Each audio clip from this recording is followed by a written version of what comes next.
বাংলাদেশের সামনে এখন সবচেয়ে বড় চ্যালেঞ্জ ১৫ বছরের স্বৈরশাসনের পর অবাধ ও নিরপেক্ষ নির্বাচন অনুষ্ঠান, যেটি হবে ডিসেম্বর থেকে আগামী বছরের জুনের মধ্যে।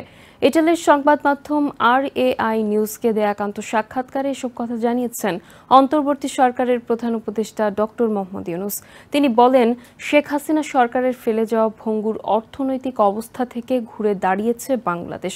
বাংলাদেশের রাজনৈতিক দলগুলোর ঐকমত্যের ভিত্তিতে রাষ্ট্র সংস্কারের অন্তর্বর্তী সরকার কাজ করছে বলেও জানান প্রধান উপদেষ্টা। সম্প্রতি পোপ ফ্রান্সিসের শেষকৃত্য অনুষ্ঠানে যোগ দিতে রোমে যান অন্তর্বর্তী সরকার প্রধান ডক্টর মোহাম্মদ ইউনূস।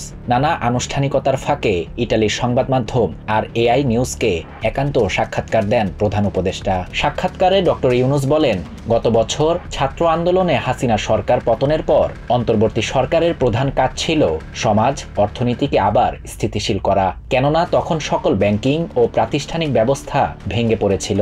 সেখান থেকে আবারও বাংলাদেশ ঘুরে দাঁড়িয়েছে। বাংলাদেশের চ্যালেঞ্জ নিয়ে ডক্টর ইউনূস বলেন, 15টি সংস্কার কমিশনের কাজ চলছে। তাদের সুপারিশগুলো নিয়ে রাজনৈতিক দলের সাথে আলোচনাও করা হচ্ছে। এই আলোচনায় সকলে একত্রিত হলে তখন সবকিছু জুলাই সনদে একত্রিত হবে। এরপরে আগামী ডিসেম্বর থেকে পরবর্তী জুনের মধ্যে নির্বাচন দেওয়ার আশা প্রকাশ করেন প্রধান উপদেষ্টা। সাক্ষাৎকারে নোবেলজয়ী ডক্টর ইউনূস পোপ ফ্রান্সিসকে নিয়ে স্মৃতিচারণ করেন। তিনি বলেন, পোপ ফ্রান্সিস ছিলেন শান্তির দূত। তিনি রোহিঙ্গা সংকটে শান্তিপূর্ণ একটি সমাধান চেয়েছিলেন।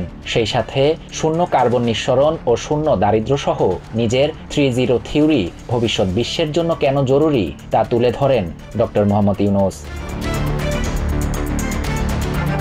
শাহরিয়ার শাফাত, TVN 24 নিউজ ডেস্ক।